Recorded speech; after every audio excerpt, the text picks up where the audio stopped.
ಮಳೆ ಇಡೀ ಸಿಲಿಕಾನ್ ಸಿಟಿಯನ್ನ ನಡುಗಿಸಿದೆ. ಈ ಮಳೆಯಿಂದ ಆಗಿರುವ ಅವಾಂತರಗಳು ಒಂದ ಎರಡ, ಅದರ ಫುಲ್ ಡೀಟೇಲ್ಸ್ ಇಲ್ಲಿದೆ ನೋಡಿ.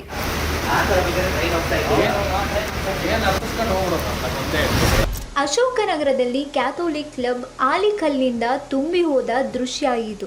ನಮ್ಮ ಕಂಠೀರವ ಸ್ಟೇಡಿಯಂ ನೀರಿನ ಕೆರೆ ಅಂತಾಗಿದೆ. ಜೆಪಿ ನಗರ್ 24ನೇ ಮೇನ್ ರೋಡ್ ರಸ್ತೆ ಅಂತಲೇ ಕಾಣದ ಪರಿಸ್ಥಿತಿ ನಿರ್ಮಾಣವಾಗಿದೆ. ಒಂದು ಕಡೆ ಮಳೆ, ಇನ್ನೊಂದು ಕಡೆ ಅಪಾಯ.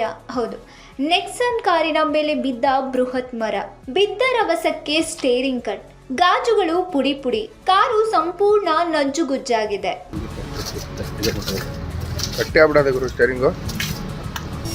ಇದರ ನಡುವೆ ಮತ್ತೊಂದು ದುರಂತ. ಬಸವನಗುಡಿ ರಾಮಕೃಷ್ಣ ಮಠದ ಬಳಿ ಬೃಹತ್ ಮರದ ಕೊಂಬೆ ಕಾರಿನ ಮೇಲೆ ಬಿದ್ದು ಇಬ್ಬರಿಗೆ ಗಾಯ. ಮಂಜುನಾಥ್ಗೆ ಸಣ್ಣ ಗಾಯ ಆಗಿದ್ರೆ ರಾಕೇಶ್ ಎಂಬುವರಿಗೆ ಗಂಭೀರ ಗಾಯವಾಗಿದೆ. ಈಗ ಅವರು ಆಸ್ಪತ್ರೆಯಲ್ಲಿ ಚಿಕಿತ್ಸೆ ಪಡೆಯುತ್ತಿದ್ದಾರೆ. ಕುಮಾರಸ್ವಾಮಿ ಬಡಾವಣೆಯಲ್ಲಿ ಒಣಗಿದ ಹಳೆಯ ಮರ ಮಳೆಗಾಳಿಗೆ ಬಿದ್ದು ರಸ್ತೆ ಬ್ಲಾಕ್ ಆಗಿತ್ತು. ಅದೃಷ್ಟವಶ ಯಾರಿಗೂ ಏನೂ ಆಗಿಲ್ಲ. ಇನ್ನು ಒಂದು ಬೆಚ್ಚಿ ಬೀಳಿಸುವ ಕ್ಷಣ ಅಂದ್ರೆ ರನ್ನಿಂಗ್ ಅಲ್ಲಿ ಇದ್ದ ತಾರ್ ಕಾರಿನ ಮೇಲೆ ಬಿದ್ದ ಮರದ ಕೊಂಬೆ. ಆ ಒಂದು ಕ್ಷಣ ಡ್ಯಾಶ್ ಕ್ಯಾಮೆರಾದಲ್ಲಿ ಸೆರೆಯಾಗಿದೆ. ಚಾಲಕ ಅದೃಷ್ಟವಶ ಪಾರಾಗಿದ್ದಾರೆ.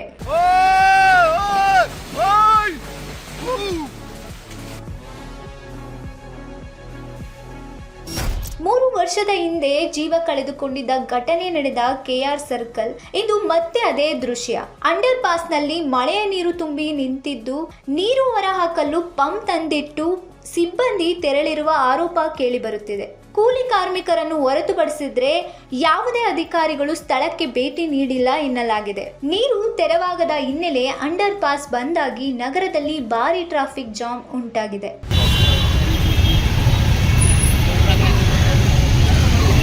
ಇನ್ನು ಮಾಗಡಿ ರೋಡ್ನಲ್ಲಿ ಇರುವ ಪ್ರಸನ್ನ ಥಿಯೇಟರ್ ಮುಂದೆ ಇದ್ದ ವಿಷ್ಣುವರ್ಧನ್ ಸರ್ ಅವರ ಕಟ್ಟೋಟ್ ಏಕಾಏಕಿ ಕೆಳಗೆ ಬಿದ್ದಿದೆ. ಒಂದು ಕಡೆ ಮಳೆ, ಆನೆಕಲ್ ಆರ್ಭಟ, ಆದರೆ ಇನ್ನೊಂದು ಕಡೆ ಬಿರುಗಾಳಿಯ ರುದ್ರ ನರ್ತನ. ಹೌದು, ನಿನ್ನೆ ಬೆಂಗಳೂರಿನಲ್ಲಿ ಮಳೆಗೂ ಮುನ್ನ ಬೀಸಿದ ಬಿರುಗಾಳಿ ಭಯಾನಕ ದೃಶ್ಯ ಸೃಷ್ಟಿಸಿತ್ತು.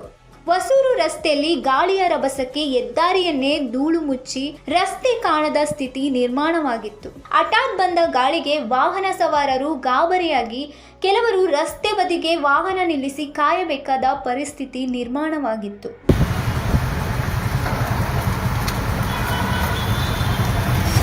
ಆದರೆ ಈ ಎಲ್ಲ ಘಟನೆಗಳಿಗಿಂತ ದೊಡ್ಡ ದುರಂತ ಬೋರಿಂಗ್ ಆಸ್ಪತ್ರೆ ಕಾಂಪೌಂಡ್ ಗೋಡೆ ಮಳೆಗೆ ಕುಸಿದ್ರಿಂದ ಫುಟ್ಪಾತ್ ಬಳಿ ಇದ್ದ ವ್ಯಾಪಾರಿಗಳು, ಪಾದಾಚಾರಿಗಳು ಗೋಡೆಯ ಕೆಳಗೆ ಸಿಲುಕಿದ ದುಃಖದ ಕ್ಷಣ ನಿಮಗೆಲ್ಲ ಗೊತ್ತೇ ಇದೆ. ಮಾಹಿತಿ ಪ್ರಕಾರ ಸಾವಿನ ಸಂಖ್ಯೆ ಈಗಾಗಲೇ 8ಕ್ಕೆ ಏರಿಕೆಯಾಗಿದೆ. 3 ಮಂದಿ ಗಾಯಾಳುಗಳಿಗೆ ಚಿಕಿತ್ಸೆ ಮುಂದುವರೆದಿದೆ. ಇನ್ನು ಬೋರಿಂಗ್ ಆಸ್ಪತ್ರೆ ದುರಂತಕ್ಕೆ ಪ್ರಧಾನಮಂತ್ರಿ ನರೇಂದ್ರ ಮೋದಿ ಅವರು ಕೂಡ ವಿಷಾದ ವ್ಯಕ್ತಪಡಿಸಿದ್ದಾರೆ.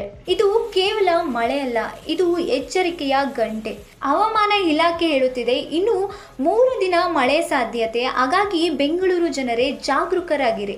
ಬೈಕ್ನಲ್ಲಿ ಹೋಗುವವರು ಎಚ್ಚರ, ಸಾಧ್ಯವಾದರೆ ಬಸ್, ಮೆಟ್ರೋ ಬಳಸಿ. ಮರದ ಕೆಳಗೆ ನಿಲ್ಲಬೇಡಿ, ಕರೆಂಟ್ ಕಂಬಗಳ ಬಳಿ ಹೋಗಬೇಡಿ. ಮಳೆಯ ಸಮಯದಲ್ಲಿ ವಾಹನಗಳನ್ನ ಮರದ ಕೆಳಗೆ ಪಾರ್ಕ್ ಮಾಡಬೇಡಿ. ಸಂಜೆ ಆದ್ಮೇಲೆ ಬೇಗ ಮನೆ ಸೇರಿ. ಜೀವ ಅಮೂಲ್ಯ, ಎಚ್ಚರವೇ ರಕ್ಷಣೆ.